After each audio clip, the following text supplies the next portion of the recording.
good afternoon, brethren. I want to welcome and thank everyone for tuning in and joining us for the broadcast of today's Sabbath message. Today's message will be delivered by David J. Smith, and it is titled, Sinking into Dictatorship. I'm your host today, Tim West. This is message number 1386. David J. first delivered this message on March 22nd, 2008. I want to remind everyone that today marks the 7th week since the weekly Sabbath during the days of unleavened bread. It is day number 49 in our count to 50.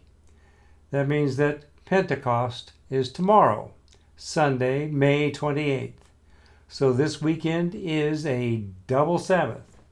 Immediately after the end of the weekly Sabbath today at sunset, we go straight into the Feast of Weeks, Pentecost. Tomorrow's Pentecost message will be broadcast at 2 o'clock in the afternoon tomorrow, and I will remind you again after today's message. So, grab something to sip on, some lunch, or your favorite snack. Find a comfortable place to relax and enjoy today's message. You know, Bible prophecy is 1/3 of the Bible, and it's composed of that percentage. And so we try to keep everyone up to date from time to time on what is happening in the world so that we can understand how soon it will be before the living Jesus Christ descends out of the heavens. The saints, those who are resurrected to the new spirit-composed body, and his angels with him to establish the true kingdom of God on this earth. In Revelation chapter 13 seems to be the theme by which we go by in describing the end time system. Verse 1, it says there's going to be a world government rise out of the sea of humanity. Then in verse 2, it tells who is going to be behind that system. The last part of the verse, it says it'll be Satan, that dragon, the great red dragon. So Satan and his angels are giving power to the system that is rising. That's why it's called the Antichrist system in many circles. And then in verse 3, it says there will be a deadly wound that'll be healed. It'll be the resurrection of something that has not been on the scene for a while. But in verse 4 tells us that there is going to be a military, and that nobody on the face of the earth, no nation is going to be able to stand against that military. It will be so powerful that no one will be able to lift a finger against it. And I hope you'll understand why before we're through. And when you look at verse 5 and 6, it says it's going to be a blasphemous system. Why? Because it will reject Jesus Christ. It will be of the occult, worshipers of Lucifer and those high in the Illuminati, those who have been illuminated by Lucifer. They don't like to call him Satan, and yet that's exactly what he's called throughout the pages of the Bible.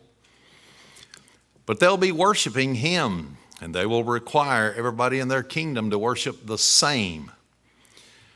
But true Christians cannot worship Satan. It must be Jesus Christ and God our Father only. But then in verse 7 is something that most churches like to cut out of their Bible and not even look at or even contemplate. It says very clearly that power was given to this system to make war with the saints and to overcome them. So there is going to be martyrdom on planet Earth. Other scriptures show there's going to be protection for some. And for the last 3.5 years, this system is going to reign supreme. And anyone who worships Jesus Christ will have to go underground, not let the system know their true allegiance. But they will have a way to determine whether you and I are true or not. But in verse 7 it says it's going to bear rule over every nation, language, and tongue. Now, there is a language called English that's spoken in a nation called the United States of America. This nation was founded upon Christian principles. The Supreme Court of the United States, February 29th, leap year, 1892, declared in a 9-0 decision that this is a Christian nation. And in the rendering of this decision, they listed every single constitution of every state that was in the Union at that time, proving that it was a Christian nation. They included the Declaration of Independence. They included the Constitution, the Bill of Rights, every document imaginable that every state has to prove that we're a Christian nation. But God shows that sometimes when a nation turns its back upon Him, that nation is not very long to be in existence. Things will happen that are unforeseen by the ordinary public because their mind is elsewhere. They're wandering around in pleasure, materialism, not having their focus upon the one and only Jesus Christ, our Savior, and God our Father. Now, the sermon I'm going to give today, the names are of no importance, really. I only say them so that you can see the rise of this end-time system and how it's affecting the United States of America and how close we are to the end of the age. Those individuals that I mention by name are blinded. They cannot understand what those of us in this room do. They can't comprehend the Bible without the Holy Spirit of God. It says so in 2 Corinthians chapter 2, 7-16. No one on earth can understand the spiritual things of the Bible except by the Holy Spirit. There was a man by the name of Luther H. Gulick and another man by the name of Charles E. Merriam. He is the main character. And Louis Brownlow. Now, they lived long before most of us were even thought of. And they were hired by President Franklin Delano Roosevelt and became the central figures in the early planning for the overthrow of the United States government, our government. One of their intentions was to abolish the states and replace them with regions. Have we seen that today? Look at a chart of FEMA. There are 10 regions. Back in the 1930s, a South Dakota, who later became a South Dakota senator, he and his wife infiltrated a communist cell at the University of Colorado. In that communist cell meeting one day, they told what happened. They said there was a strange map and all the state boundaries were erased. And there were only regions. And so as far back as the 1930s, when these men were hired by Franklin Delano Roosevelt, international communism, and these men who were socialist, every one, including Franklin Delano Roosevelt, were planning to abolish the states as we know them. They conceived the methodologies and the techniques now being used in a gradual, step-by-step transformation of the United States from a republican form of government into a link in the socialist New World Order that they plan. Only it will be more of a socialist, fascist New World Order. They used the word democracy and said that it should be a stand-in for communism, socialism. And everywhere you would normally use the word republic, you would use the word democracy. Our founding fathers knew that a democracy was the most vile form of government there is, because it will usually turn within 50 to 100 years into outright dictatorship. Every time, history bears out that fact.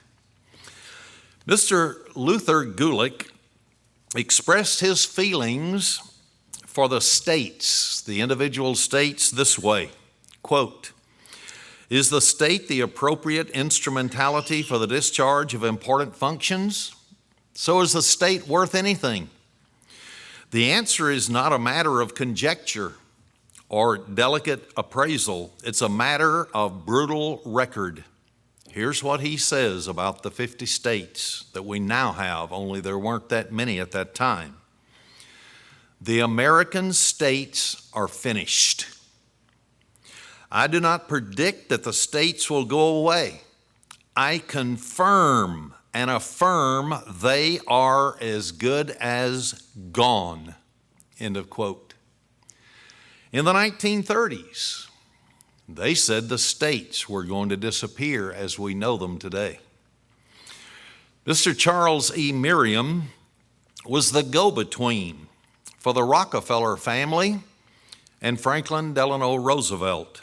He stated, and I quote, "Fortunately, our Constitution is broad enough in its terms, flexible enough in its spirit, and capable of liberal enough interpretation by the judiciary to permit the adoption of democracy." Remember, that was a stand-in for socialism, communism, "in changing conditions without serious difficulty." Have we heard on many occasions the news media tell us that the Supreme Court was interpreting the Constitution? Exactly what they said in the 1930s. These are patient men, but they have someone backing them that is giving them the rise of this world government called Satan.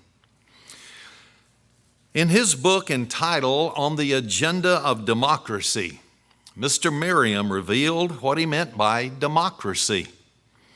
It means the adoption of communist socialist principles and goals. Have we seen America step by step see its constitutional republic altered? And we're now leaning toward the decline and eventual elimination of the state as an entity? Before I'm through, you'll see they have plans to eliminate the United States of America, not just the 50 states, in one form or another. Mr. Merriam was the mentor for Franklin Delano Roosevelt. He was funded by the Rockefeller family. He was acclaimed to be the father of the behavioral approach to political science. He had many degrees. He knew how to manipulate people, politics, and power and put it all together.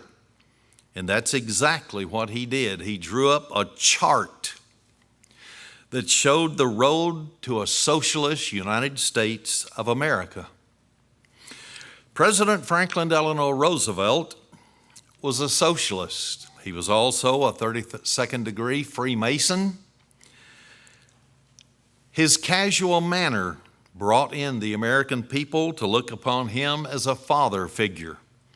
They accepted socialism wholesale when he brought in the New Deal. It was 100% socialism, and it perverted the Constitution of the United States and everything that it stands for. He collaborated with Alger Hiss. Alger Hiss was a convicted communist spy that went to prison. Alger Hiss helped draft the United Nations Charter along with a Russian communist. And the charter to the United Nations reads just like the communist. Their government, the charter to their government, a communist government. The United Nations is just another plan for the overthrowing of the American system by creating treaties, and then we adopt those treaty laws as our own laws, which conflict with the Constitution, and there cannot. Not according to our government. A treaty can never override the Constitution.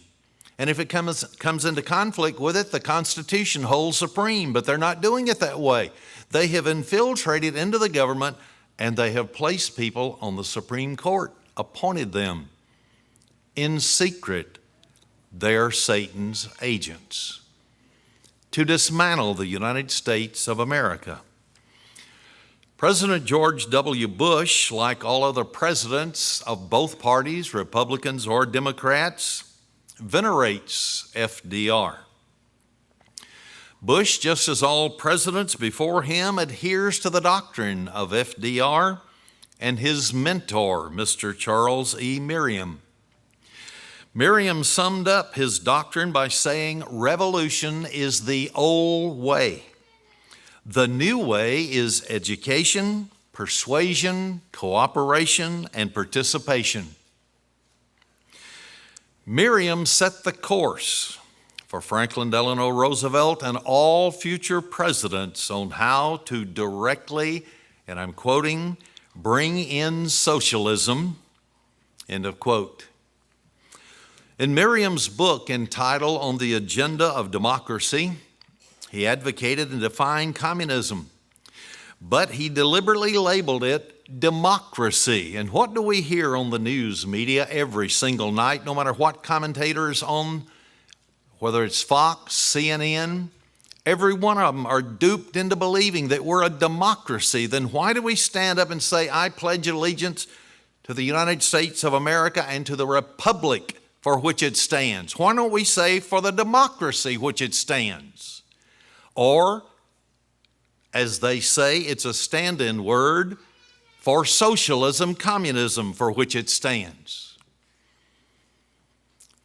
The truth is the truth. By using democracy as the stand-in word, they would be able to gradually convert America into a socialist, communist nation without our even knowing it. Have they done it? You study how communism works, and then you look at what America is. It is one step away from being a total socialist, communist country. Now, regarding the tactics that they use, one of the revealing statements that I've quoted by Merriam was, our Constitution is broad enough so that it could be interpreted. It was flexible enough so that it could be interpreted. And that's exactly what they've done to bring in socialism in every segment of our society.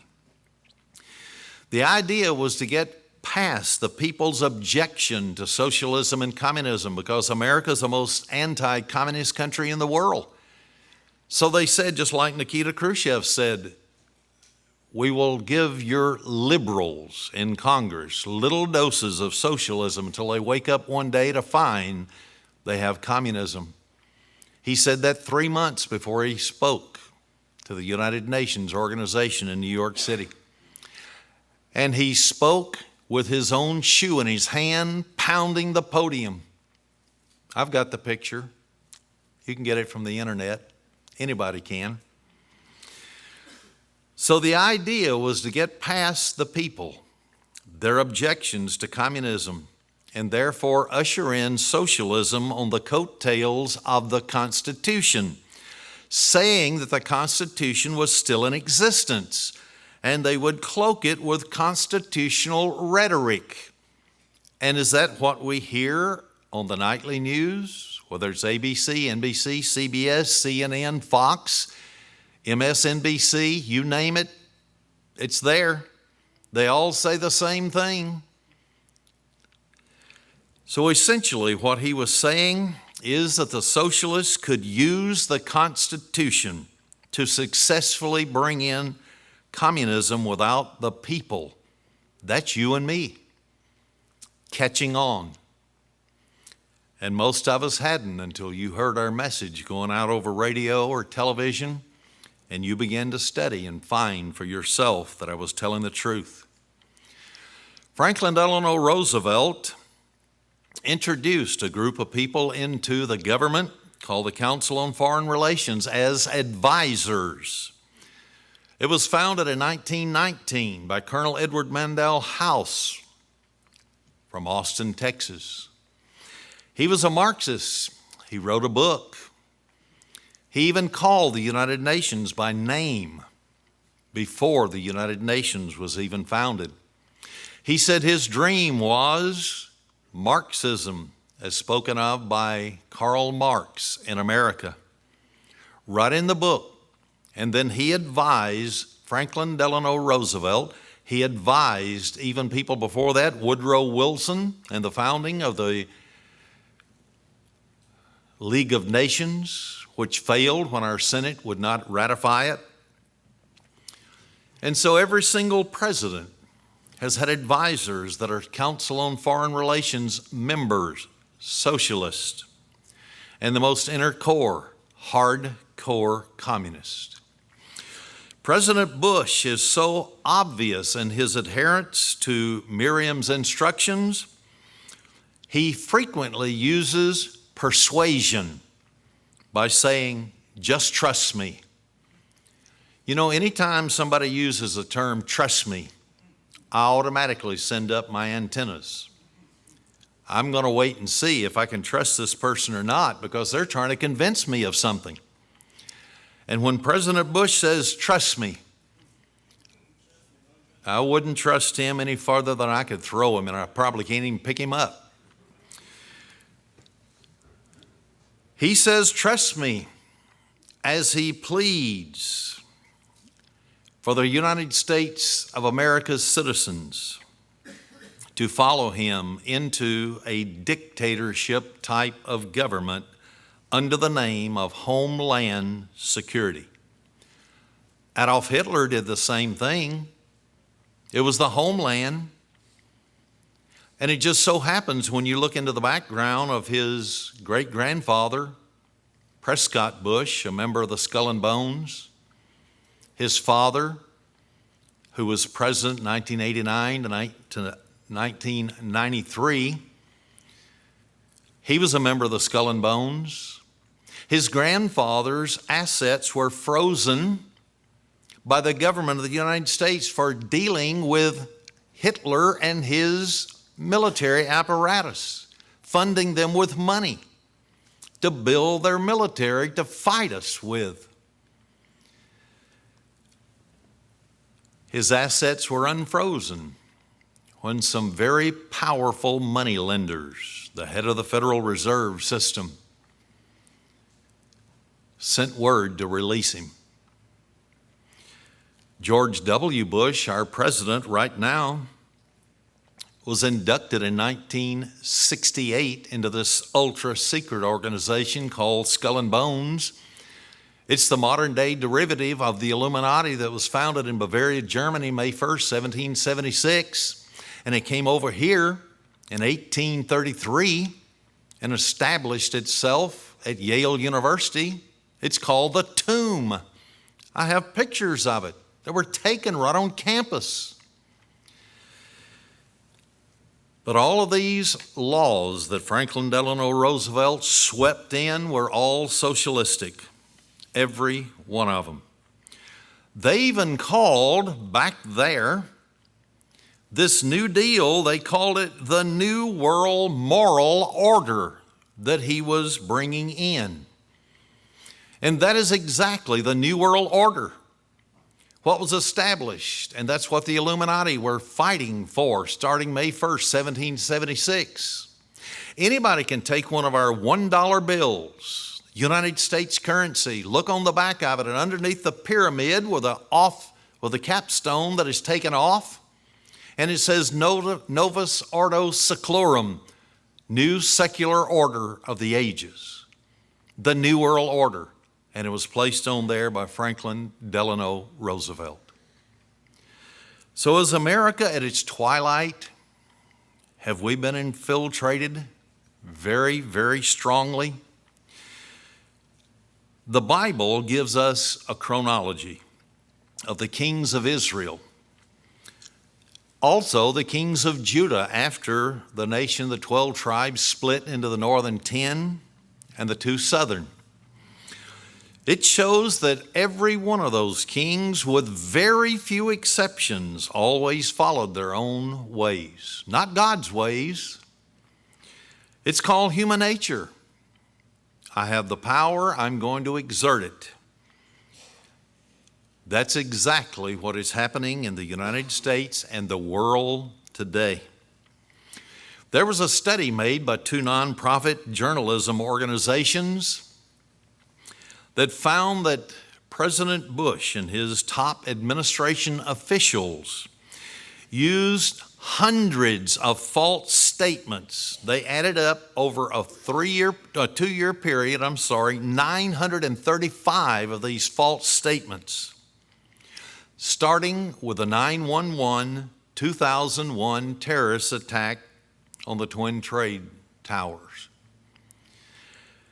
For the next 2 years, they cataloged and logged all of his speeches, everything he said, his administration said, to determine whether these were false or true statements. They came to the conclusion that there was an orchestrated campaign to lead the nation to war under false pretenses. The study was placed on the internet January 23rd, 2008, on the website for the Center for Public Integrity. Now, this is very interesting to me because 935 false statements. They're trying to investigate some baseball players who may have or may not have used steroids. And they said they lied to Congress, and perjury is a 5-year prison term. How about 935 false statements to lead our nation into a war where our young men and young women are being killed? All over oil. And that's exactly what they have stated, so that they could take Iraq first and Afghanistan and then go into Iran. They would get the oil and build an oil pipeline so they could get the oil out at a cheaper rate. There's even been maps showing their pipeline program, where it would run. And so these are statements that are true. Leading the way for the Bush administration was Mr. Bush himself with 259 false statements. 231 of those were about weapons of mass destruction. And 28 said that Iraq had links with Al-Qaeda, which they had very little to none. And then Colin Powell was the second leading one with false statements, 244. 254. 10 were about Iraq and connections with Al-Qaeda, but 244 false statements said they had weapons of mass destruction. United Nations inspectors went in and found absolutely nothing, so they removed him from the position, because it conflicted with what the United States was trying to propagandize, you and me and everyone else. Those involved and named in this study as giving forth false statements were Vice President Dick Cheney, National Security Advisor Condoleezza Rice, Defense Secretary Donald Rumsfeld, Secretary of State Colin Powell, Deputy Defense Secretary Paul Wolfowitz, and White House Secretaries, Press Secretaries Ari Fleischer and Scott McClellan, all members of the Council on Foreign Relations or another organization working for world government. Just so interesting how all of these things happen. But you know, in Isaiah 58:1 is a direct result of Israel and Judah never returning to God. Isaiah was told to cry aloud, lift up your voice like a trumpet and show my people their sins. This doesn't mean just the ordinary citizen of this country. It means the leaders too. Lying is a sin. It is stated so in the 10 Commandments of the Bible. You shall not bear false witness. How close are we to come to a dictatorship in the United States of America? How close are we? There have been books written, studies of every dictator that has ever existed, as far back as time can tell. Anything that was written and preserved about those dictatorships and what they did to rise and become the dictator was cataloged. Every single case, 10 steps were taken. Every case. Number one, they would always invoke external and internal threats to the security of the people. What did we see September the 11th, 2001? An internal threat to the people of America by an external source. We've seen a war on terrorism rage where our president said, if you're not with us, you're against us. He drew the line in the sand and said, either you join us to fight terrorism or we will be at your door next. External and internal threats. Have we watched the news, as the Bible says, so that we can determine how long it will be before Jesus Christ comes back? Have we seen the external threat? Have we ever read where Osama bin Laden stated very clearly back in the early 1990s that because of the United States military presence on the sacred soil of the Saudi Arabian Peninsula, he declared us the great Satan and said we had to be destroyed? And they began to teach their young people terrorism so they could go inside of countries and become an internal threat. Remember how this was played up? And they would have the yellow level, the red level, and so on all the time to keep people in fear. That is exactly what a dictator does when he wants, or a person who is striving to be a dictator. And then the second step in every case in history, they would establish secret prisons. Secret prisons. What did Hitler do? Mussolini. And they would haul off Jews in the middle of the night and put them in these prisons and then the gas chambers. Then once they were no longer the threat, they turned to the Poles in Poland. What has happened in the United States of America? They found that they were mistreating people in Guantanamo Bay. So they created secret prisons on foreign soil in other countries and used their waterboarding. They used sleep deprivation and other torture tactics, but they were secret prisons. And then when it was finally taken to the Supreme Court said, yes, we've got to uphold the Geneva Convention, and therefore our government leaders were to be in trouble, so they got passed laws to protect them from prosecution. And so they're still in office. But a third thing that every person on the rise to develop a dictatorship, they would develop a paramilitary force. How many in this room know that on February 24th, 2008, President Bush sat down with the Prime Minister of Canada and they signed an agreement so that the military for both countries could cross the border into the other nation to help put down riots of private citizens. It happened. I've got the document. I'll show you in a little bit. But how many of us know that the National Guard has now been nationalized. The governors have no control over them anymore. But the President of the United States, whenever he decides that he needs to call martial law for any reason, he can call on states' national guards, and they become a part of the paramilitary force to put down riots. What happened in New Orleans after Katrina? Did we see video footage on television where there were military personnel in the streets of America? It's because they passed the law so they could use the military in the streets of America.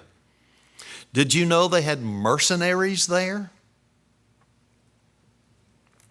A private corporation that takes former military people and they act as mercenaries and they're paid by the federal government of the United States to go to foreign countries, and they were on the streets of New Orleans, Louisiana.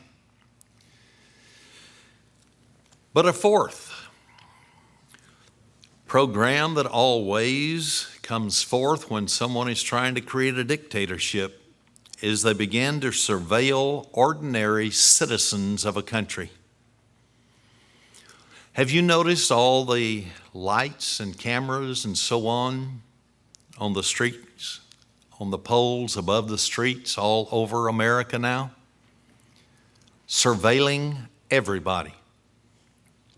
Did you know that there were 66 satellites orbiting equal distance from each other in the skies that can read your license plate? That's classified, top secret. But people tell us because we have our programs and they hear about them and they want somebody to be able to say what is going on. They're surveilling any one of 100 words. If you were to say it while you're talking on the telephone, if you send an email or use your cell phone, and they can snatch it right out of the air, and they will knock on your door just like they did our church one day. The FBI and the chief of the Dallas Police Department came down here because I said on one of our radio programs the word assassination. I was talking about John F. Kennedy was assassinated, and when we receive our new spirit bodies, we will be immortal and they will not be able to assassinate us when the kingdom of God is here. So they wanted to know, did I know something about a coming assassination? No. But that just goes to show everything that you and I say, the more electronically hooked up we are, the easier it is. They can get into your bank files. They can get into anything they want about you. There is nothing hidden about you and me anymore. But a fifth thing that they always try to use, and it has been brought to the front by everyone that eventually became a dictator, they would infiltrate citizens' groups. Well, I was in St. Louis, Missouri, and before we moved the ministry down here, I went to this huge church building because this lady that wrote a book asked me to come. And so I came and I met her and I sat on the back row. I heard a couple of people talking very in a whisper mode. They were Satanists. They were infiltrating so they could report back what was being said at that meeting. Every citizens' meeting, they infiltrated so they can report what is going on to the proper authorities. The sixth item is that they arbitrarily detain and then release citizens. Now, what do I mean by that? Remember, they began to crack down on airport security? And there were certain people, one of them, her last name is Wolf. She wrote a book about America and what is happening in America. And every single time she would go to get on an airplane, she was stopped and they went through her luggage. She couldn't figure it out. Why doesn't somebody else get pulled over? Why is it always me? So she was in, and there was a young airline lady there that was going through the bag, and she said, "Oh, you're on the list." She said, "What list?" "A list of possible terrorists. Didn't you know you wrote a book about America?" And all of a sudden, a man comes rushing in, and they take her out. And then they pack up her suitcase and let her go on through the line. But the lady at the airport revealed too much information. And then a seventh thing is they always target key individuals. When the time comes, they will target the leadership of organizations. They will smear them. What was one of the number one talk shows on the radio? It's a man, if I can think of his name right now, Rush Limbaugh. All of a sudden, they came out with something, they targeted him so that nobody would trust him and believe anything he said anymore. They were half-truths, not whole truths, but they targeted him. They had to silence him, but it didn't work. And then an eighth thing is that they will always begin to restrict the press. What is placed in the newspapers, what is said on television. 25 of the largest newspapers in America, the editorial page was bought out by these New World Order people. They control the editorial pages, no one else. That's why the word Council on Foreign Relations did not appear in print or even on television until about 3 years ago. And since then, there's been several people with the name Council on Foreign Relations underneath them as they were being interviewed. They restrict the press. They restrict the news media the best they can. Did you know that they have laws that they possibly are going to get passed that will say if you have a talk show and you give one position, conservative, you must give equal time at no charge to a liberal? And they want to shut down everything in America that speaks against the government so that we can have tyranny imposed upon us. Our forefathers, they fought it. They fought and gave us a free country. Why? Because King George placed troops in their homes. They taxed them without representation. And on it went. And so we have a constitution that would prevent every item of tyranny against a free people. So they have to change that constitution. They're doing it.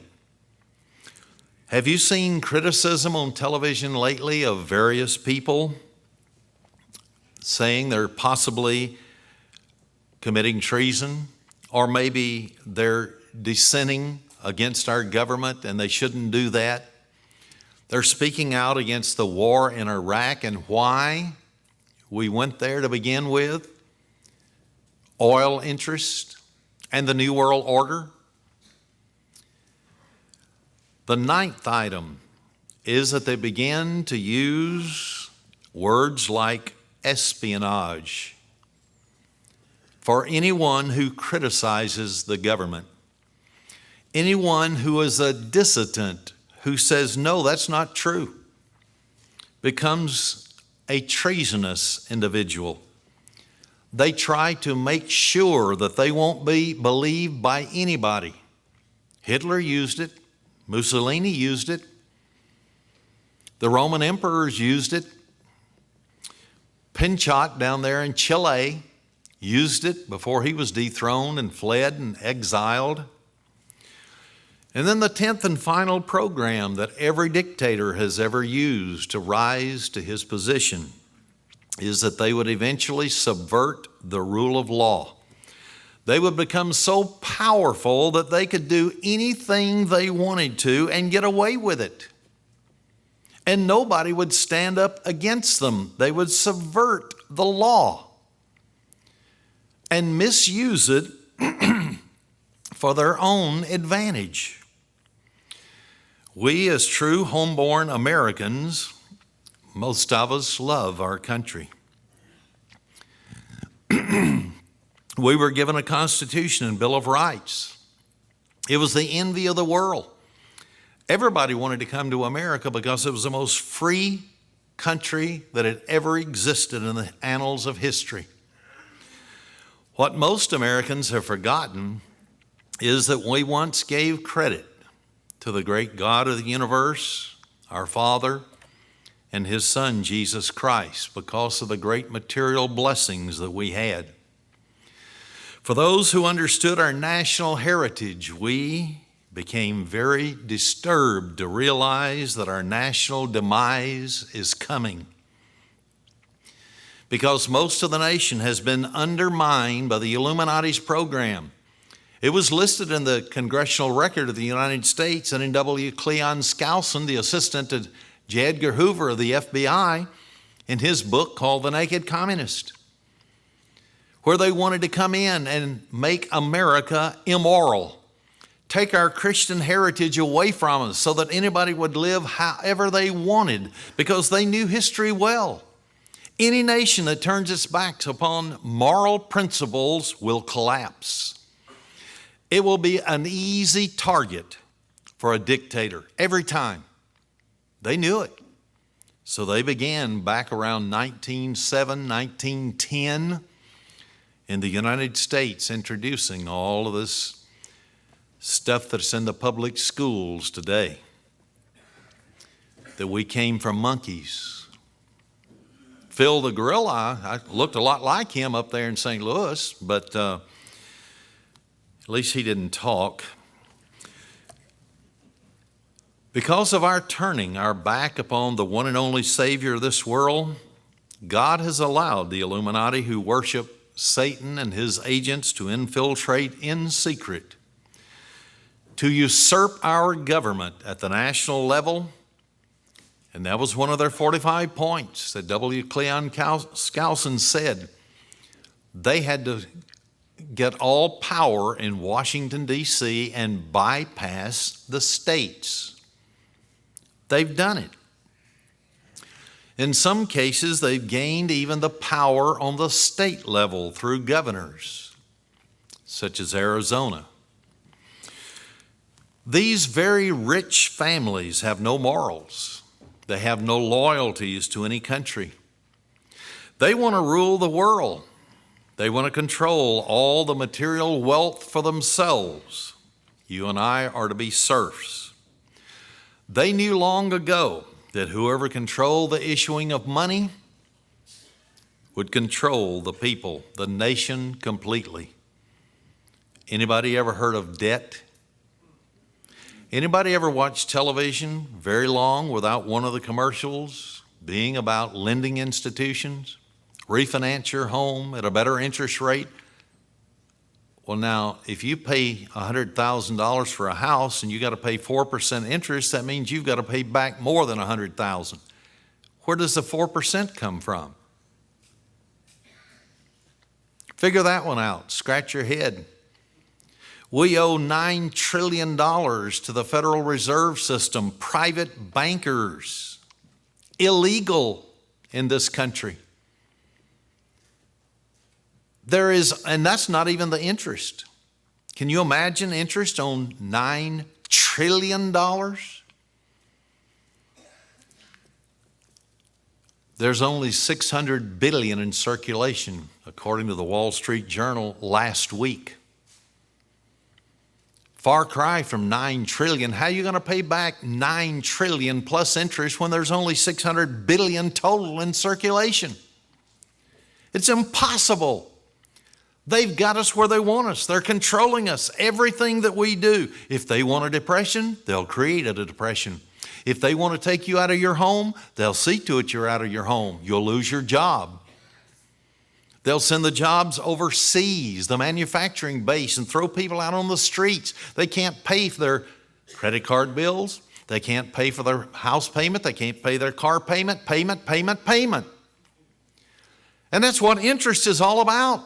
Why do we think banking flourished after the Federal Reserve came on the scene? They began to install other banks, private banks, but they had to be a part of the Federal Reserve System.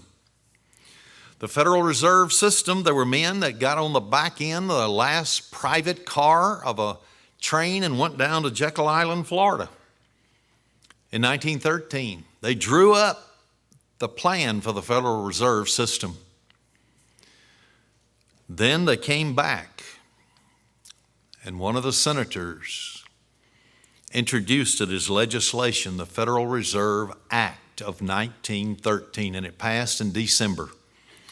Now, the Constitution of the United States tells us that only Congress can coin money and set the value.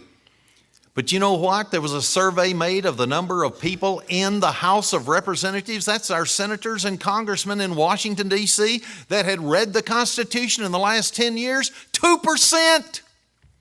They don't even know that it's an illegal money system. How can you get rid of the debt? You can't. And every time they ask for another $1 trillion to fight the war, or $2 trillion to fight the war in Vietnam and Afghanistan, and the plans are to go into Iran next. That means $835 billion more in interest goes to the bankers. That's more than the amount of money in circulation. How does it work?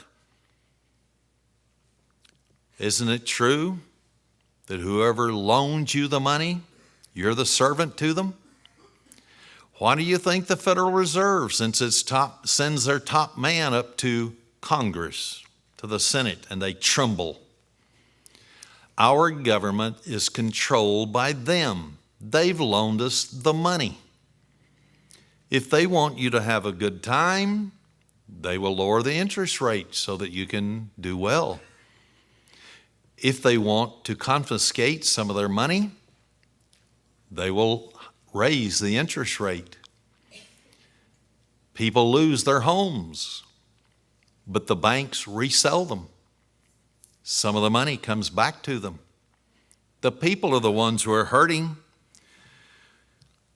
I call it treason, but that's okay. You choose your own word.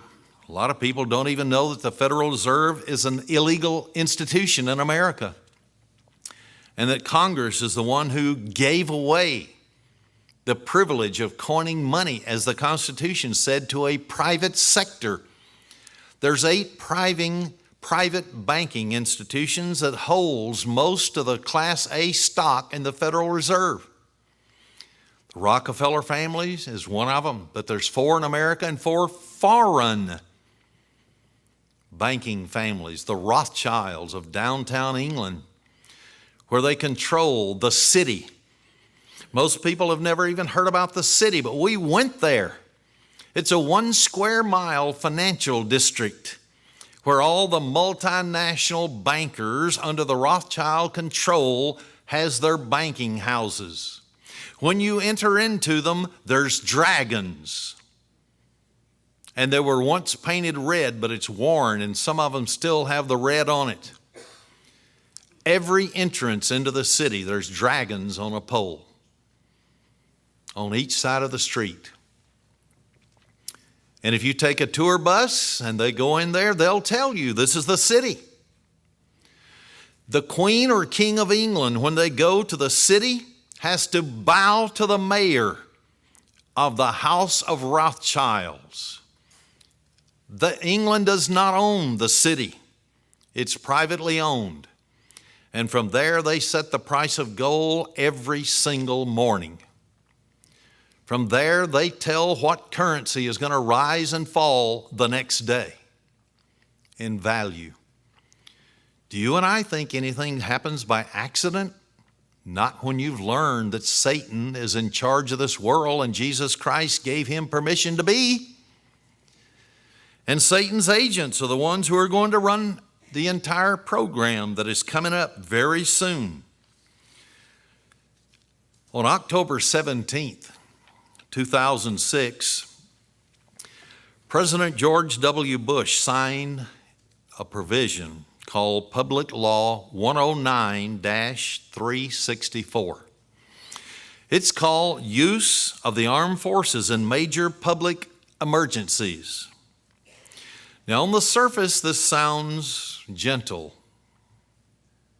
As his father said, a more gentle and kind presidency. And then the war in Iraq started immediately after the gentleness ended. And you look at this bill, and you would think, well, yeah, it helps out on Katrina-like disasters. But what it really does, its language alters the 2 centuries old Insurrection Act that was passed by Congress in 1807 to limit the president's power to deploy troops within the United States against private citizens. He has now changed that law.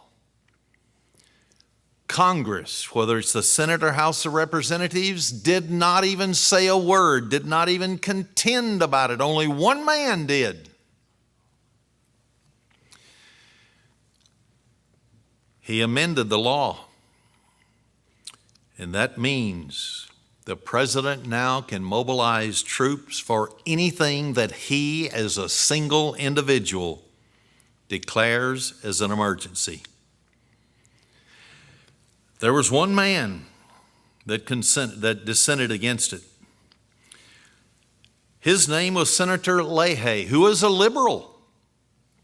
And he read into the congressional record on September 29th, 2006, that this new law, and I quote, subverts solid, long-standing posse comitatus statutes that limits the military's involvement in law enforcement, therefore making it easier for the president to declare martial law. The changes in the Insurrection Act will allow the president to use the military, including the National Guard, to carry out law enforcement activities without the consent of the governed, you and me.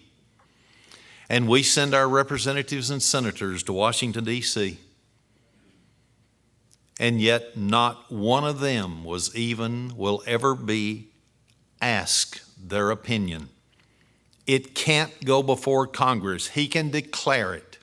He can bring out the National Guard, the military into the streets of America, and we've been protected against that since 1807. Then after the Civil War, the Supreme Court declared that Lincoln illegally sent American troops to the South. And so they passed the Posse Comitatus Act in 1878 to enforce the Insurrection Act of 1807, to protect every single American against the military and against a dictatorship rising in this country.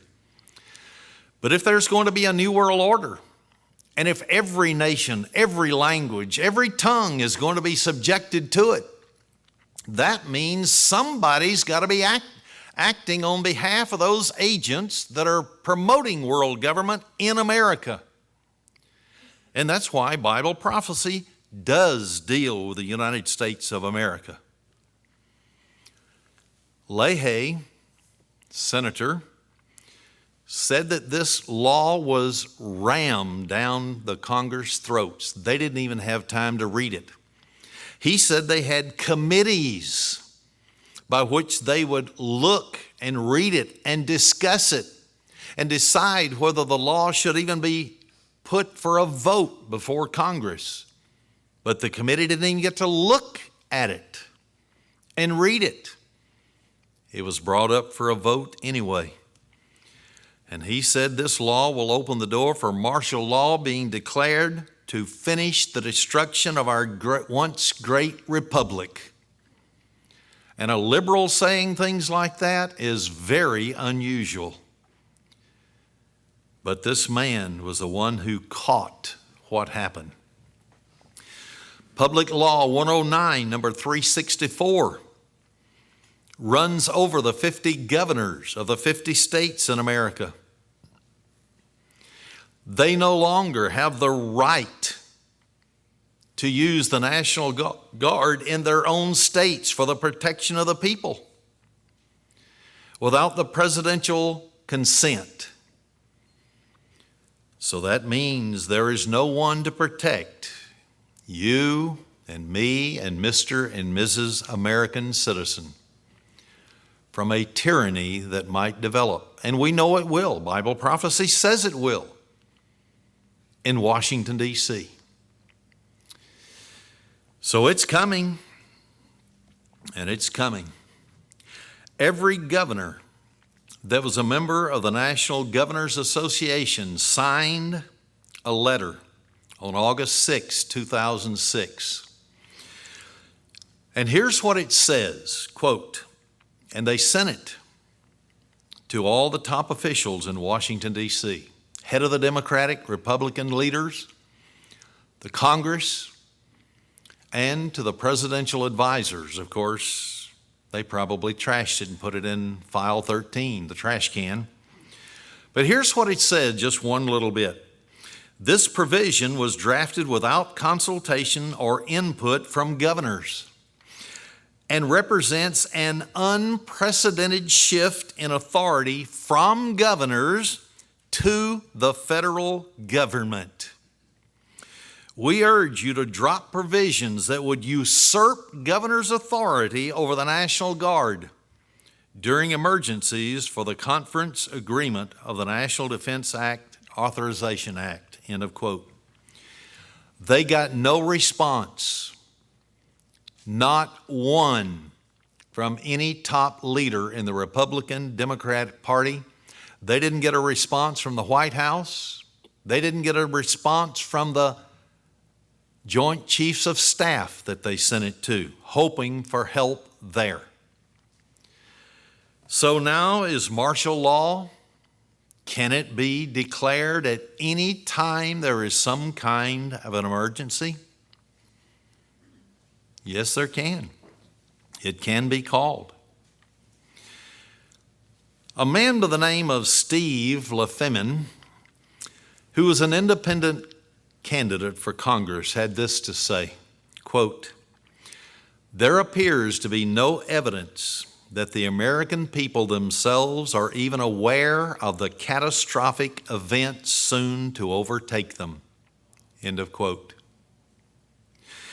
And then a Mr. Lawrence Patterson, in his May-June 2006 publication called Criminal Politics, said, and I quote, "Our worst fears are confirmed. We are suffering a coup d'etat in America. It's in the final stages of completion. The program to abrogate American sovereignty." And he ends his statement by saying, "May God have mercy on America." End of quote. This plot has been ongoing since shortly after America became an independent nation. The international bankers known as the Illuminati, because they worship Lucifer, most people call him Satan, have bribed individuals in government. In their own writings, they stated they would do that. They've infiltrated, they've usurped our government. They have steadily brought to pass the overthrow of our once great constitutional republic by changing our laws. They really made headway when they illegally created the Federal Reserve System to take the creation of money out of the hands of Congress. Only Congress has the authority to create money. They further gained significant control through infiltration into our State Department by the Marxist Council on Foreign Relations during the FDR administration in the 1930s. Before World War II was even completed, these infiltrators sitting next to President FDR before he died, began to brainwash America by calling the Allied forces United Nations troops. That was in 1942. The United Nations was not even officially ratified until September of 1945, and it was by an illegal treaty power. You see, our treaties, according to our own laws, can only be made with other recognized governments. The United Nations never has been a government. It was only an organization. And yet those in charge, the Council on Foreign Relations, socialists, communists, that had gained control, said that once you make a treaty, you can't back out of it. You can't reverse it. So here we are, a gullible people, because we don't know our own Constitution and the writings of our forefathers that founded this great nation. We believe them. After all, they're our government. Our government would never do us wrong. Only if you can believe that, if there were no biblical scriptures to prove it different. President John F. Kennedy signed Public Law number 87-297 entitled The General and Complete Disarmament of the United States in a Peaceful World. State Department Publication 7277. He was also a member of the Council on Foreign Relations. He just didn't go along with some of their programs. He wanted to get rid of the Federal Reserve and start printing United States coins and money, the way the Constitution said. He wanted to dismantle the military-industrial complex and bring our boys home from Vietnam. That would have destroyed everything that they were working for. So he was assassinated. This was another illegal treaty, this general and complete disarmament of the United States in a peaceful world. It will turn all of our military and our personnel over to the United Nations organization.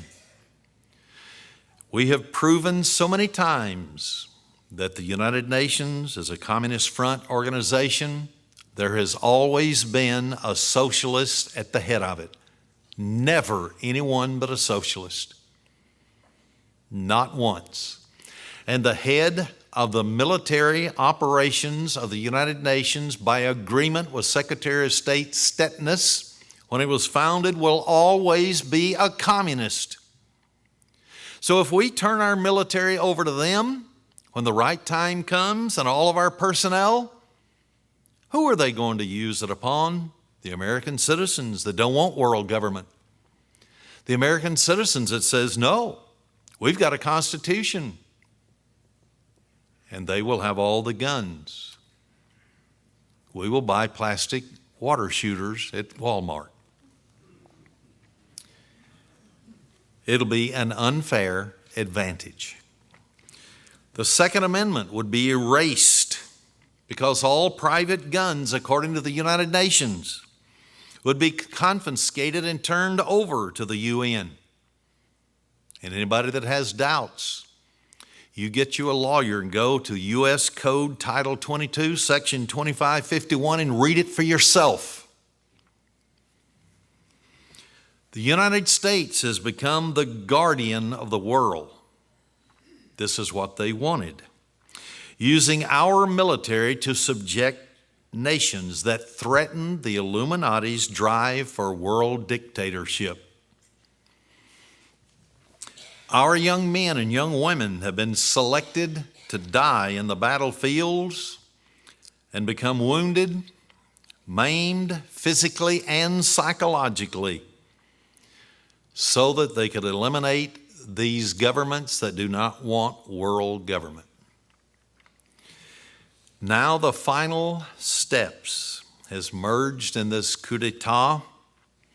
Without the consent of the American public, our representatives, President George W. Bush, Then former Mexican Communist President Vicente Fox, who was on stage with Fidel Castro in Cuba, hugging him and holding up the clenched fist of communism together. And then Canada's previous Prime Minister, Mr. Martin, sat down together at Baylor University in Waco, Texas. In 2005, they drew up the plans for, and it's called Building a North American Community. The idea of the elitists that want this world government is to divide the world into 10 regions. The North American community is the one designed for Mexico, the United States, and Canada. In their book that I got off the website, the Council on Foreign Relations, these are non-government people, not elected by anybody. But they presented this and our government adopted it. The book calls for the ending of American sovereignty and the overthrow of the American Constitution and our form of government. The overthrow of the American Republic is being done by illegal treaties without the consent of Congress, and only Congress can make treaties. But it was done by the President of the United States, and Congress did not even know that he was going to have a meeting in Waco, Texas. It calls for a new currency called the Amero to replace the United States dollar, the peso, and the Canadian dollar. All borders between Mexico, the United States, and Canada will be erased. There will be free movement from any one of those three nations into the other. Relocation for jobs and so on. While the Border Patrol will become defunct. It will no longer exist. No wonder they're not building a border to keep illegal aliens out of America. They have plans. Now do we understand why President Bush and many socialists in Congress will do nothing to secure that border with Mexico? And yet we have furnished money to the Mexican government to secure their southern border with Belize and Guatemala.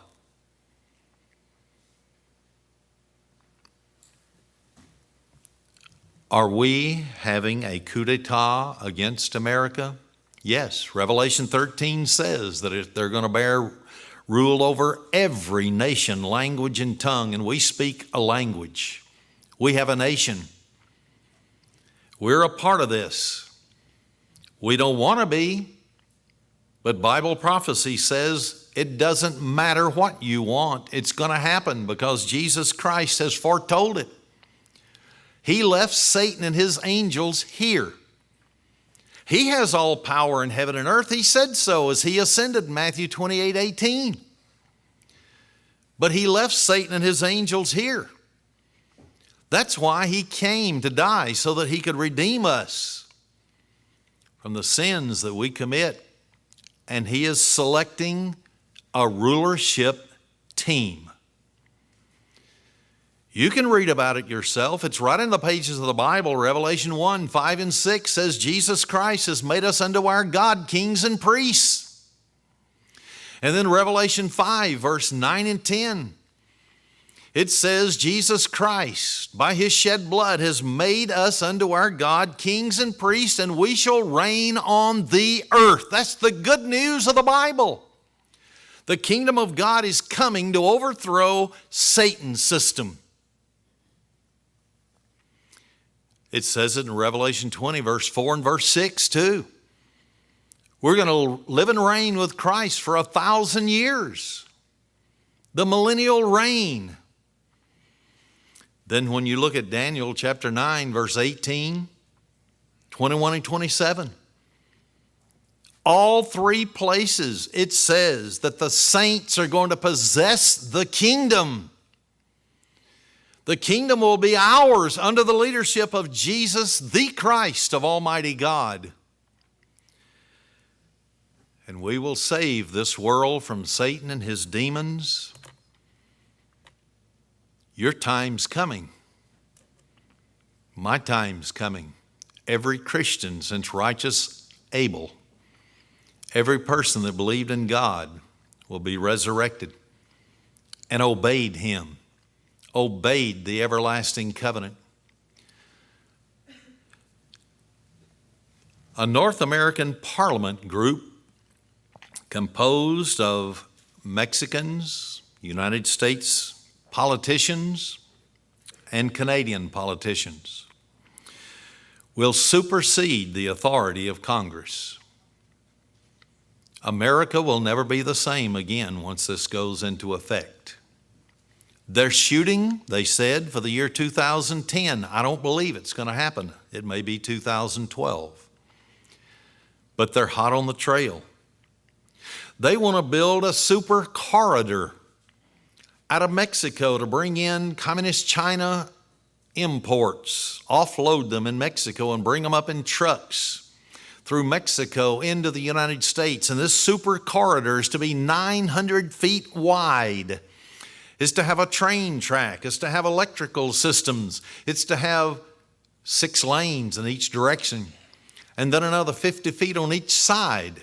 So it's 1,000 feet wide, and it's going to come up Interstate 35, part of it, and cut off and just go to the east of Waxahachie, Texas, between here and Ennis, and wipe out the city of Palmer, Texas. Going all the way to Kansas City. It'll be the rail where they offload things and distribute them all over America. Then it will continue on up unto Canada and go into Canada so they can spread out the imported goods there.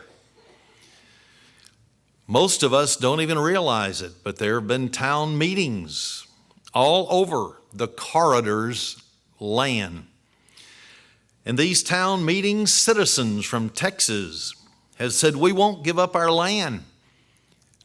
But the representatives from Governor Perry, who went to a Bilderberg meeting, so he has been accepted into the Illuminati's One World Government program, he said, if you don't sell us at the price we say, your land for this corridor, we will invoke eminent domain and take it from you.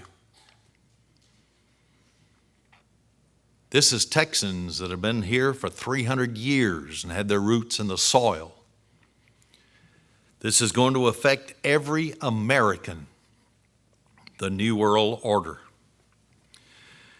The Supreme Court and all other courts in America will become defunct, and they will use North American judicial councils, tribunals. That's exactly what they did in Hitler's Germany, Mussolini's Italy, and the rise to dictatorship. 106 million Mexicans from south of the border will be given full rights and allowed to enter into the United States at will because there will be no borders, saying this is Mexico and this is the United States. The Bill of Rights will be abolished, and a new North American Declaration of Rights will be drawn up.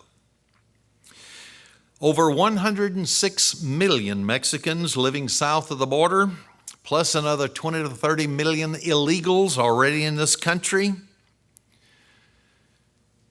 will be awarded full Social Security benefits, Medicare, full-time jobs, voting, and other rights as the American taxpayer foots the bill.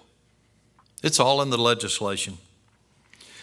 This is called redistribution of the wealth. If anybody's ever studied Marxism and international communism, you redistribute the wealth from the have countries to those have-nots so that everybody in the world can be equally poor, except for those that are running and controlling the New World Order. Those are the ones who will not be poor. You know, you can turn to your Bible sometimes, to Leviticus 26, do it on your own time, and then Deuteronomy 28, and see what it says about if Israel obeyed God, the blessings they would have. And then read it, the cursings that would come upon the Israelites if they did not obey their God. It is downright scary to read it and see what is happening in the United States of America right now. It's like they took the Bible and said, America, this is for you. And it is. Notice what it says, just one verse as an illustration. Deuteronomy 28, verse 43. The stranger, and look that up in the Hebrew section of the Strong's Concordance, it means foreigner, that is within you shall get up above you very high, and you shall come down very low. What is happening in America? I know someone that went down to get some food stamps. She just had the wrong complexion. The room was filled with illegal aliens and a few others. She was the only person with a lighter skin complexion. She was told she couldn't have them. Everybody else walked up to the counter, filled in a little piece of paper, walked out with them till she threw a fit, and they were glad to give them to her to get her away.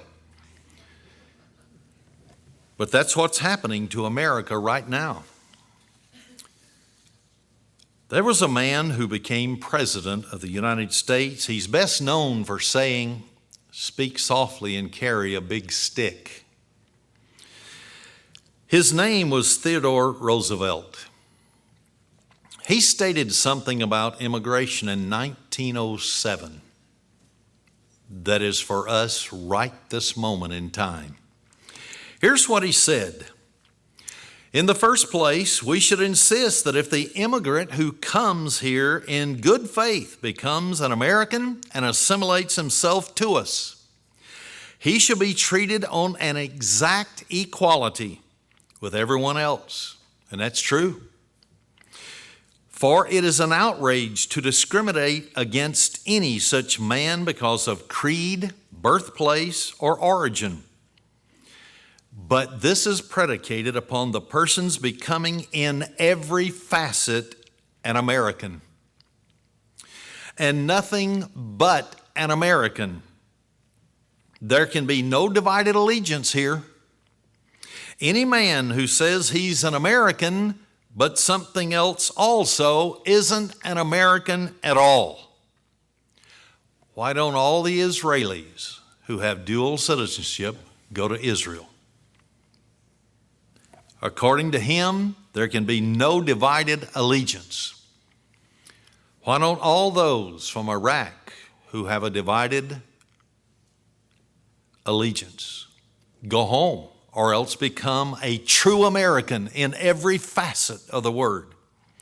He said, we have room but for one flag, the American flag. We have room but for one language here, and that is the English language. Go to Walmart sometimes. You won't hear any English spoken. And we have room but for one sole loyalty, and that is loyalty to the American people. End of quote. He said that in 1907. And now I want to give to you the one statement that I said I would prove to you before it's over. That now the Canadian military can come into our country. We can go into their country to put down civilian riots. Anyone who does not want to be a part of the New World Order, they're getting it set right now. 2 items are left. Number 1, I'll mention right now. A Mr. Jerome R. Corsi, who is a correspondent for World Net Daily.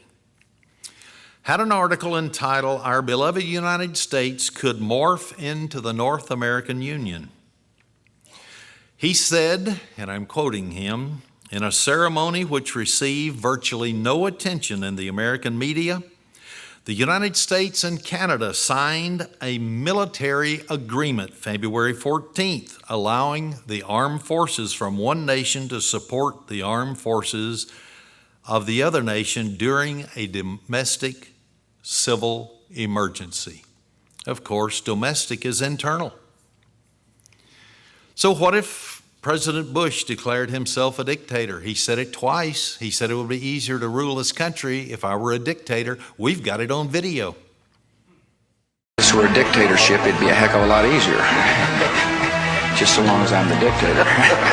No, I've always, a dictatorship would be a heck of a lot easier. There's no question about it. He said it. What he doesn't realize was he was telling his plan. He may not, but if he declares martial law, there will be no elections in 2008. If he declares martial law, he will continue.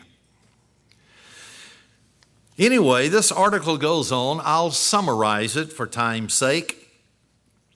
And it said the agreement was defined as a civilian assistance plan where one nation could send troops across the border into the other without request. If there was a civil uprising or a terrorist attack, any excuse will do.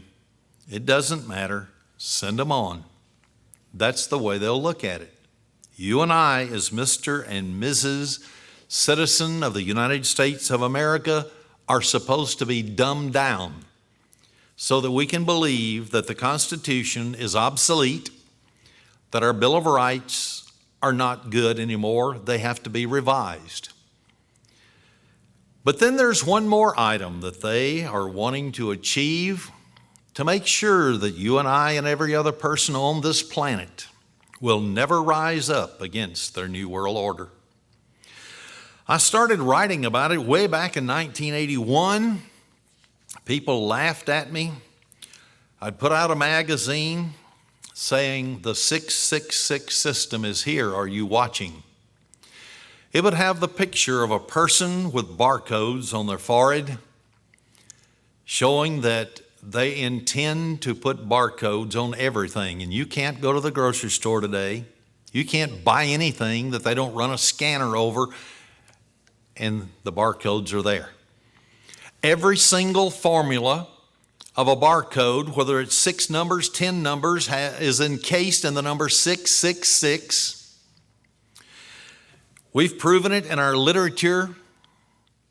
We've shown it. We said it will eventually go by using, say, credit cards, and then it would progress. Then it would be debit cards, say, at the pump at the gas station. It started. Then we said the grocery stores. Now they've developed an invisible ink. It's blue, but it's invisible unless it's scanned. That can go right on the forehead and right hand. And it'll have all your pertinent data on it permanently for life. And you won't be able to buy or sell without it. That's very interesting, and it comes right down to exactly what we've said since 1981. But there's something else that is very interesting. I have on my computer up in my office an interview. A man became very friendly with Nicholas Rockefeller of the Rockefeller dynasty. Nicholas Rockefeller probably has never even been heard of. He's always in the background. He's never run for a public office, but he's a Rockefeller, and he's in on the program for world government. And so this man became very friendly with him over a long period of time. And Nicholas Rockefeller would begin to talk to him about their plans for the New World Order, world government. And they said, we have to control everybody.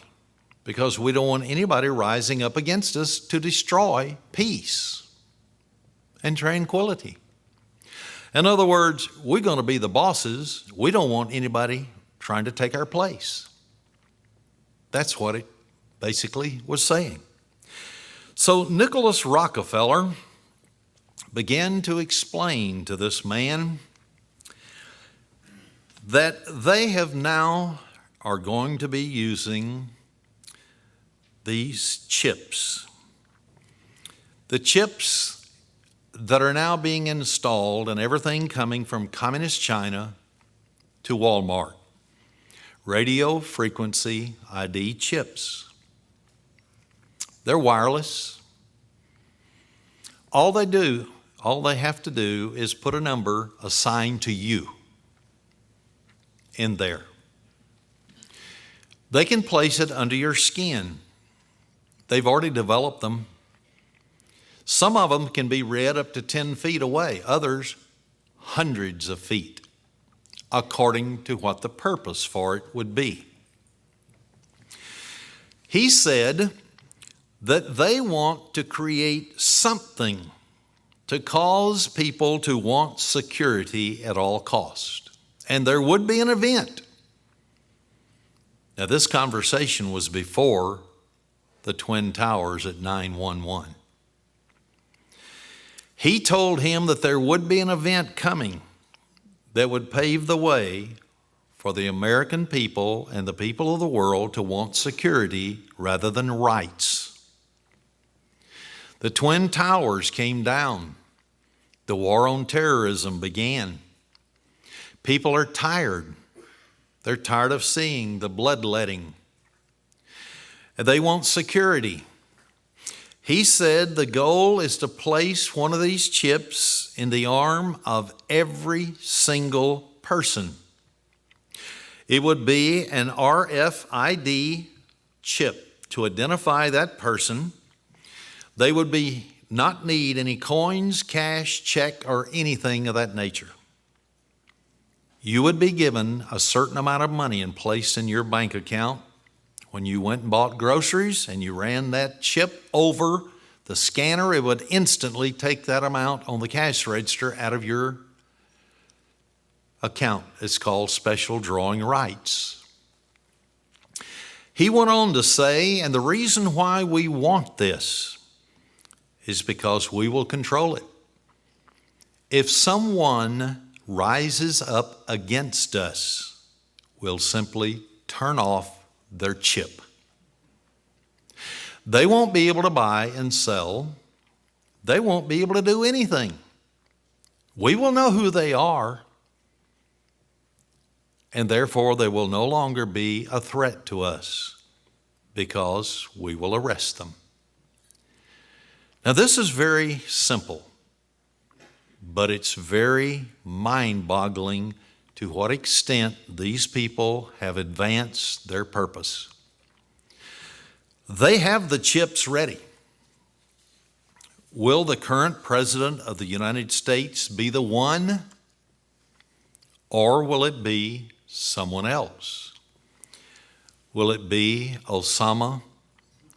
Well, not Osama bin Laden, of course, but Barack Hussein?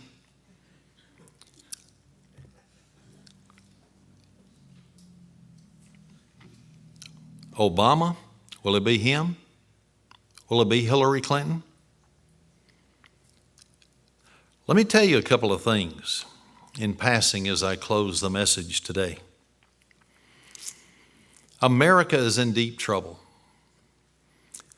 If Hillary Clinton goes in, we've put out magazines, will the real Hillary Clinton stand up?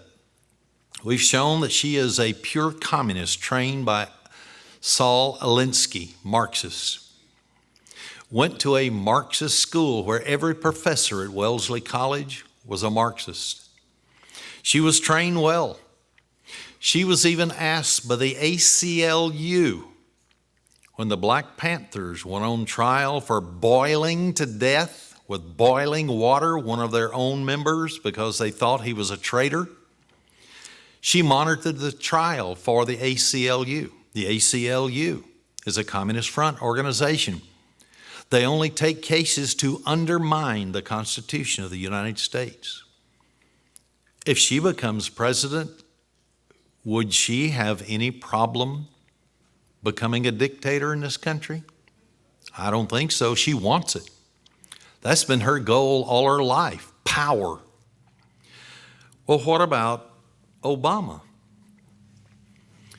Well, there's a lot we could say about him, but I'm going to have to abbreviate.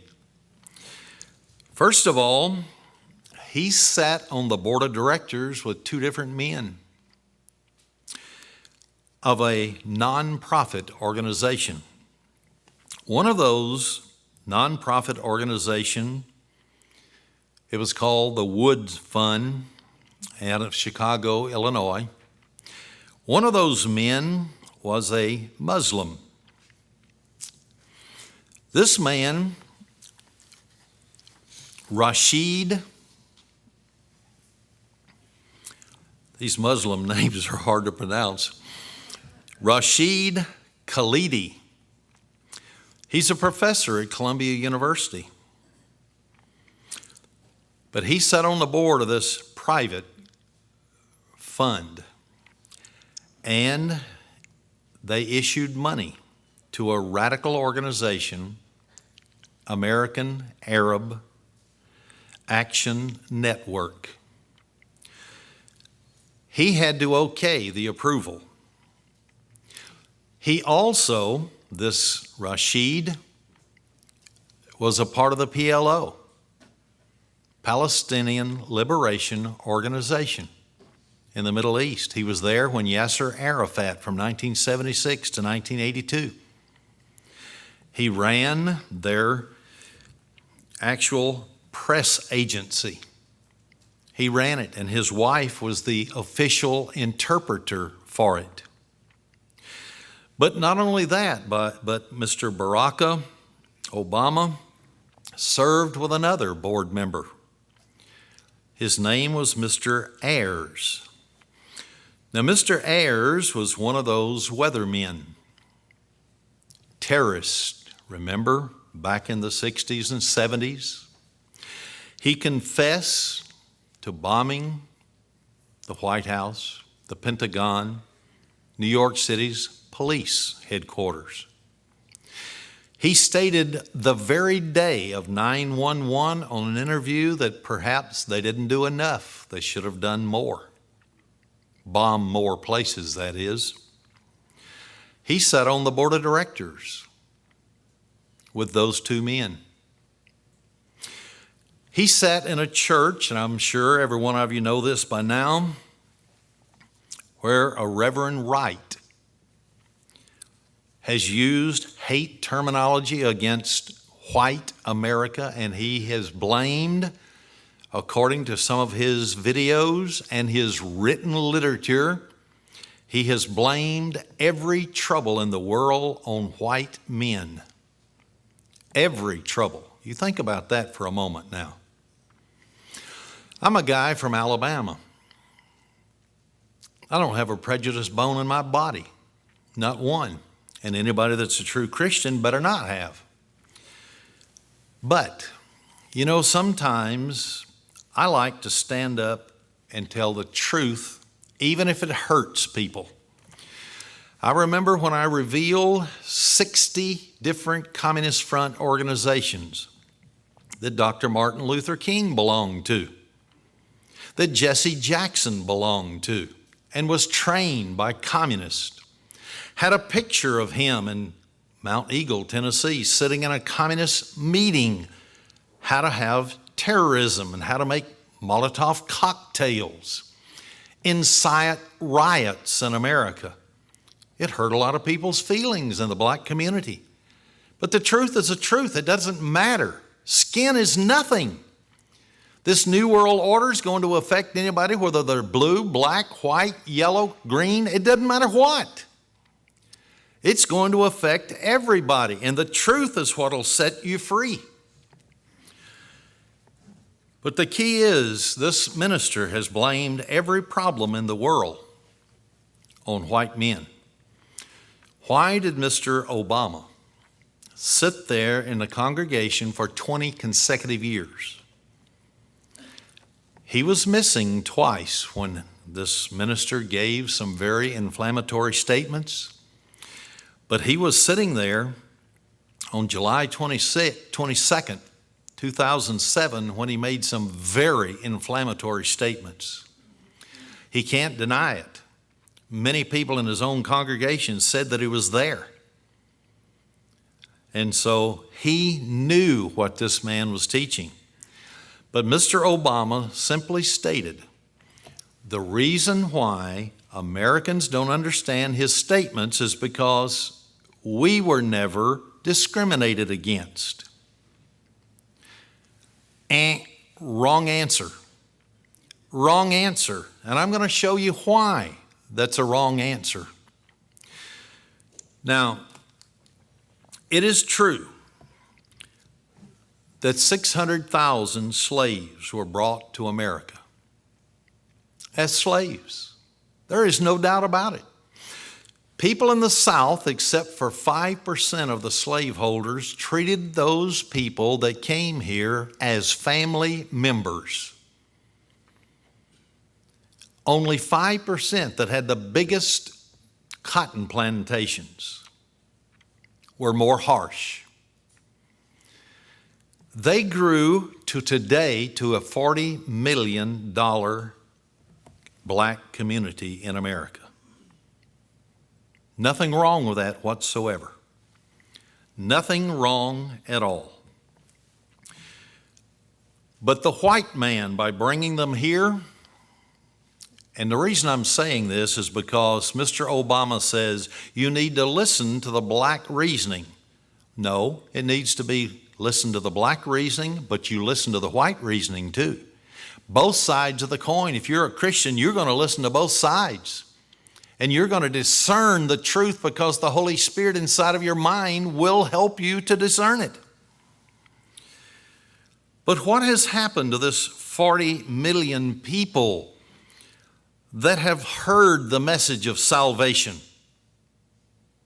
Many have accepted it. Many.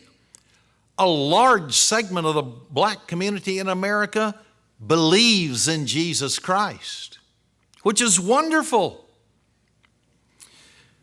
They've reached the greatest levels of freedom of any other black population on the face of the earth. You can go to Africa. What is happening there? They're cutting their own people up with machetes that reject communism. Black on black. What happened in the Union of South Africa, the finest government on the continent of Africa? Black communists came in and they would use what they call necklacing. They would put gasoline in tires and put them over police officers that were black, leaders in the black community, and set them on fire. Black on black. They don't do that in America. They haven't recently. During the 60s, there were Harlem riots, Newark, Detroit. Those riots, and you can trace every single one of them back to communist agitation. Every one of them. Those communities wouldn't have done that if they hadn't have been stirred up wrongfully. But what has happened to the black community in America? Has the white community that saw the suffering a long time ago and wanted to make it right, have they done anything since the 1960s? They instituted welfare just so they could help the black community to get on their feet. They introduced food stamps mainly for minorities in this country. They had rent supplements for minorities in this country. Section 8 housing for minorities in this country. They created Pell Grants for minorities so they could go to school and not have to pay 1 penny back. They created student loans for those who could repay, but they could still go to school.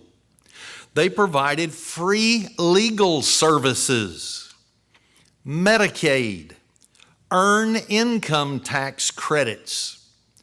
They created poverty programs so they could help to bring the African American community into the mainstream so they could be just like the rest of us in economic standing. These are reality. They're laws on our books. You know, it just makes me sad that this, and I hate to call anybody reverend because God only is reverend. Holy and reverend is His name.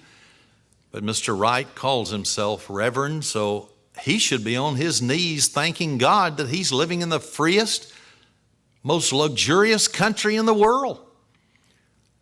And that he's not out there sheep herding somewhere or being killed by machetes by the communists. But he can drive a Lincoln Continental and be chauffeured in a limousine. And nobody's told that he flew with the head of the Nation of Islam and met with Mario Gaddafi at the very time that they were creating terrorist incidents against America. Nobody ever tells that. But he did. And he bestowed in public upon the Nation of Islam, Farrakhan, a Lifetime Achievement Award. What did Farrakhan do? Tried to create division in America, blacks against white, Muslim against Christians. Nobody ever tells these things, but the truth will set you free. Churches, foundations, civic groups, affirmative action programs, even the law said that there were certain contracts, if they were given by white people, could be set aside for minorities to override them and get the job. Have they tried to do everything to advance? Yes, they have. America has always had a good heart, mainly the average person. And so they saw nothing wrong with these programs to bring the black community into the mainstream America and try to stop having wrong feelings because of race. It doesn't happen in every case. I know that. I'm not naive. But for a true Christian, it should be that way. And anybody that professes to be a true Christian, there can be no such thing as prejudice against any race. You can hate evil, but not the person, just the evil the person does. But they even had laws passed for busing to try to help the black community go into schools where they thought better educational opportunities. And so all of this is done to help people. They've even created daycare centers, free of charge in many cases, retirement homes, nursing homes for the black community at no charge. The taxpayers of America paid it. So I'm just asking, I guess, where's the gratitude? Where is it? Mr. Reverend Wright certainly doesn't have any. I think we should, though. Brethren, Jesus Christ is going to return. He hates what he sees on this earth today, but he's let the human race run its course to show how evil we can be. And we can be evil, the human race. And if it were not for the Spirit of God inside of our mind right now, not one of us would be any better, probably, than anybody else in the world. But since Jesus Christ has told his people in Matthew 24:42 that we are to watch, meaning world events as well as our own personal lives, to make sure that we're in good standing with him and we're obeying his everlasting covenant, that he gave to Abraham, Isaac, Jacob, Israel for a law. And Jesus Christ, according to Hebrews 13, 20 and 21, came to shed the blood of the everlasting covenant so that we could be forgiven for violating it. And so we're to watch these events to show how close we're coming to the end of the age. Jesus said it would be like in the days of Noah. What was in the days of Noah? Evil everywhere. What is it today? Evil everywhere. They were gene splicing before the flood. They're gene splicing now. They're creating whole different species. Are we grateful that Jesus Christ called us? Are we happy when we hear the truth that sets us free? Can we say, if Jesus Christ were to walk up and sit down by each and every one of us independently, Jesus, I'm so thrilled that you call me by name, that you open my mind so that I can understand not only prophecy, but your covenant so that I could repent of sin and live by your everlasting covenant. I'm so happy that you've offered me salvation. I hope and pray that I will always come to you for the strength so that I will never throw your ways to my back. And Jesus will say to you, because your heart is perfect before me, you will enter into the kingdom of heaven. Hello again, brethren. Thank you for joining us. I hope everyone enjoyed today's message titled Sinking into Dictatorship.